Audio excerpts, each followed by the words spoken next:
Hi there, welcome to Real Life on the Homestead in Ontario. And we are preparing our chicken coop, duck coop for winter. We're gonna try something different this year and hopefully it will make our lives a lot easier.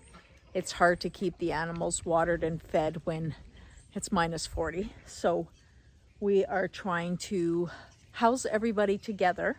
We always go down in numbers for the winter so that we don't have as many animals to feed and take care of. But we still keep quite a bit. Now, I am going to introduce you to my flock. Just cleaning out the chicken coop. So they are all out here, very happy to see what has been moved out here. I'm currently trying to, I have some red sex link, which is the typical breed that everybody has for egg laying. I do like them. They're very dependable, but they only produce eggs for like 2 to 3 years.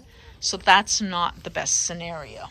I'm trying to get more of heritage breeds, but I do want them to be able to handle the cold weathers that we have. As you see right there, that is a Bresse Bleu from France, but they are trying to get established in North America. They're calling the American Brace. I don't know how they could rename them, but I guess it's because Brace chickens were originally from Brace, France. But I am trying to establish a flock here. I ordered a whole 24 eggs to hatch. Now my hatching abilities are not bad at all. I get about a 90% hatch rate. Well, I ordered 24 eggs, cost me a small fortune, $250 with shipping. And out of those 24, only 9 were fertile because I checked them at the 10-day mark and yep, only 9 were fertile. From those 9, I hatched them all out, which was great. So my success rate for the ones that were fertile from the beginning was 100%. I ended up with 5 roosters and 4 hens. You don't want that many roosters, so I basically harvested 3 and kept 2. Make sure that I have 1 good fertile rooster. I had 4 hens, and unfortunately a fox got in to the yard and got 1 chicken. Of course, it was a Bresse chicken. But I now have 2 roosters and 3 hens. All 3 hens have now started to lay, which makes me very happy. I have 2 roosters, and this little fucker here thinks he's all that, and he's constantly chasing me in the yard. You know, if I didn't need him to fertilize the eggs, he would be in a pot. I do have another one right there, but as you can tell, his tail feathers are gone. So this mister must be the dominant one. Anyway, I love all of them, and I do take care of them, but I think what I'm going to do is once I hatch out another batch, I will take extreme care to handle them regularly so that the roosters and I get along really well, because ultimately I'm dominant over all of these guys.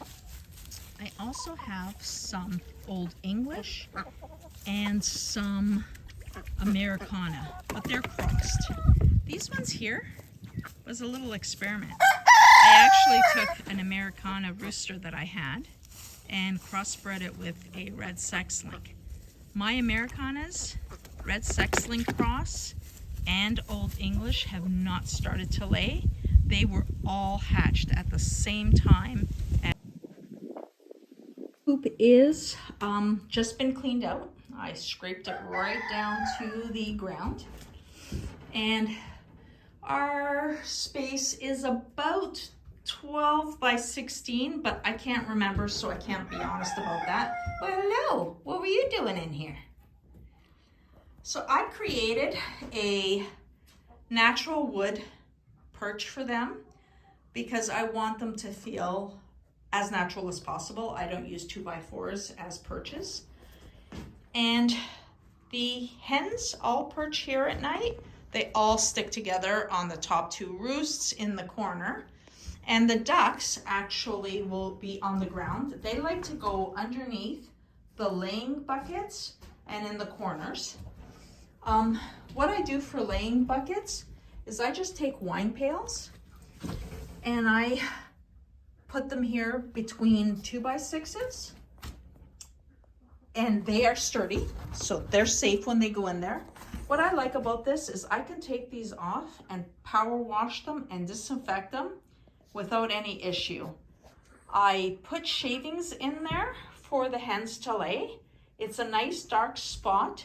This is my east facing window, so it's kind of dark for them in the morning when they like to lay.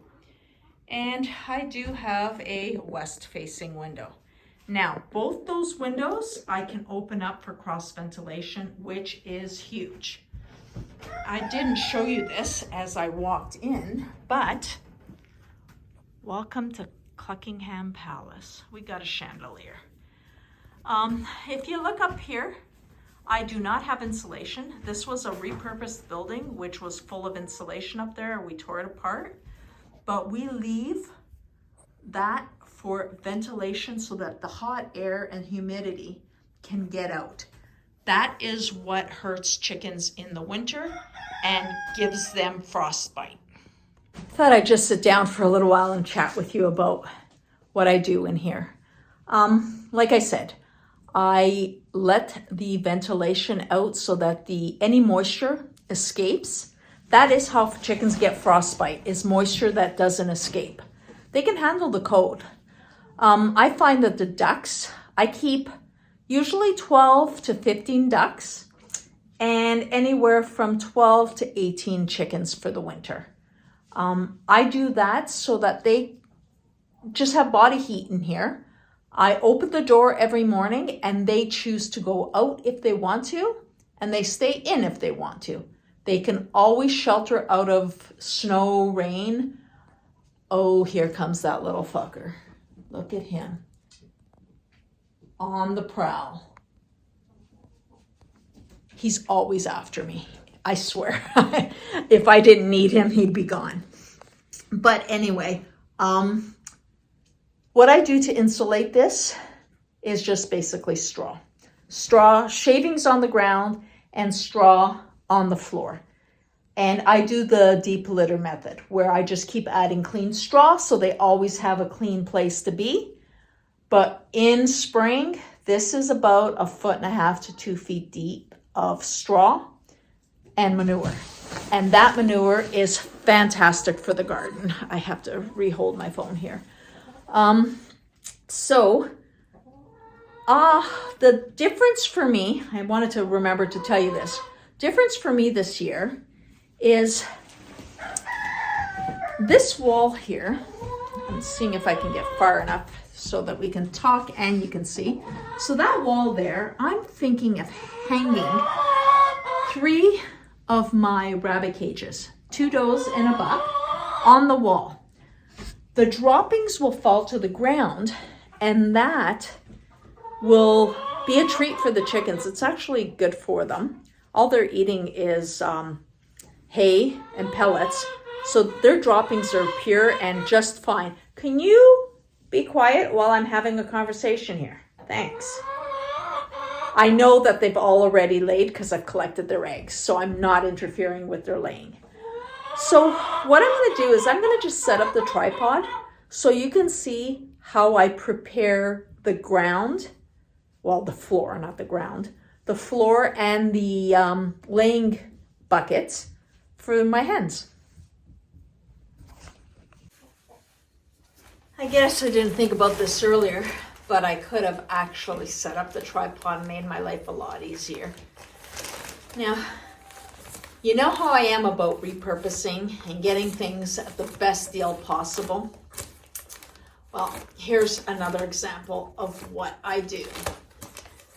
I am just getting through a copper twist wire right now, so give me a second. Now, anybody who is on a homestead and who is taking care of animals gets these. Can you see it? Okay. So this is a 3.25 cubic feet of compressed wood shavings. They're pine shavings. They're clean. They smell really nice. But these are perfect for keeping your chicken coop clean, duck yards, rabbit cages. They're a great thing to have. My problem is I don't like paying the stupid price they're asking for these, because when you go to these large chain feed supply stores, I don't want to name anybody, their prices are just jacked up. But the truth is, it's not the person who's producing the product that's making the money. It's the middlemen. It's the transport of products way too far, where you have to pay for fuel, drivers, transport companies. You're adding a lot of costs to that middle man, woman, whoever the hell is making the money, but it's not the producer. I guarantee you it's not the producer. So what I've done, because remember, love to go out and find deals and then share it with you so you can go out and find those deals. I'm not doing this just for myself. I want you to do this for yourself as well. When you're a homesteader, you got to make every single dollar count. So what I've done is I've gone to a local planing mill. Those who don't know what a planing mill is, they basically take rough wood, put it through a planer, shave off the wood, and I get it from them. So when I go, I get these bags at 1/3 of the cost that if I was going to one of these big chains. Now, what I'm going to do is not point my butt to the camera like I've done in the past, but I'm gonna just take a good handful and throw these in the buckets. This is where my hens will lay. I don't wash my eggs, and many times I don't need to wash my eggs because they are clean. Now, let's be honest, ducks on the other hand are a different game. Ducks are messy. They lay on the ground. They lay in the water. But their eggs are so nutritious that it's worth having them. I also keep ducks because I use them for meat. And come spring, when I share with you my hatches and then my harvests, you'll see what I do. I haven't been recording for the last couple of years. We had other priorities in our lives. But at this point, I'm ready to share with you. So that was less than 1/4 of a bag. All my laying buckets are ready for the girls. They'll be happy. My ducks like to live under there at night. They also lay in corners. They always like to, if they're laying in the coop here, it's in the corners. So I like to give them lots of shavings underneath. The other thing I like about the shavings is if I put them on the ground prior to the straw, I find that it's much easier to clean up. They soak up the moisture, so when they soak up the moisture, it doesn't stick to the press board that I have as a floor here.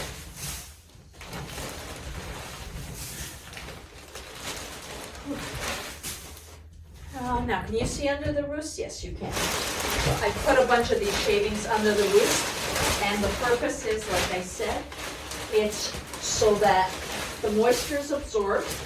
That corner there, ducks lay in that corner all the time. I don't know why, because it's almost like the chickens can shit on them, but they love that spot.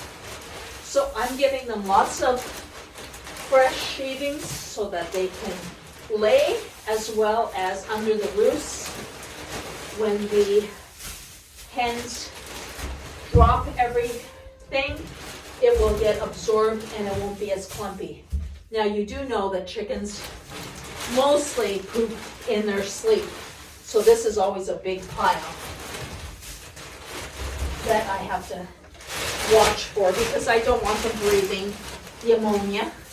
That's the thing about lots of ventilation, is the ammonia escapes. Another spot is behind the door. I know you probably can't see this, and I'm not about to adjust the camera, but this behind the door is another place they like to hide.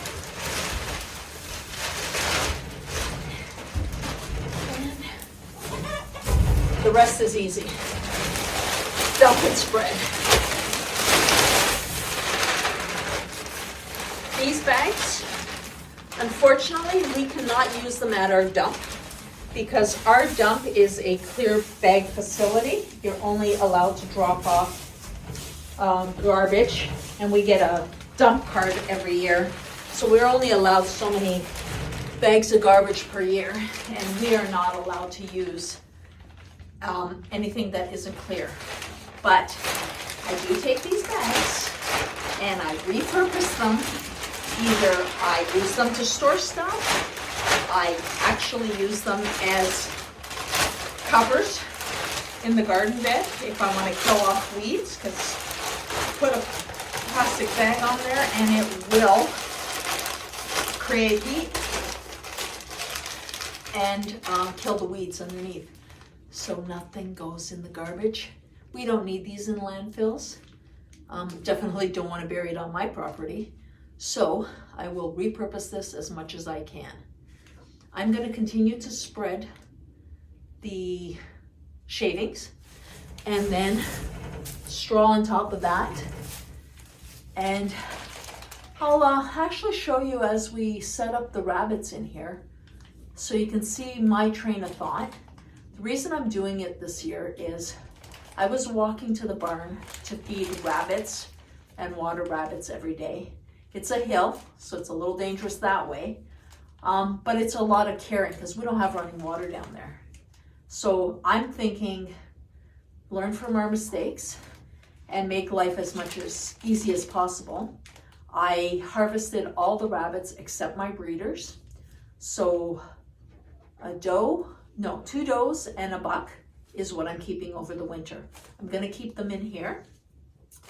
I'm keeping my chickens in here and my ducks. And that will be easier because this is close to our garage, which we keep with a wood-fired furnace in there. So we do have running water. I'll bring in water, basically water the ducks, chickens, and rabbits in one shot. We're trying to make it easier for ourselves.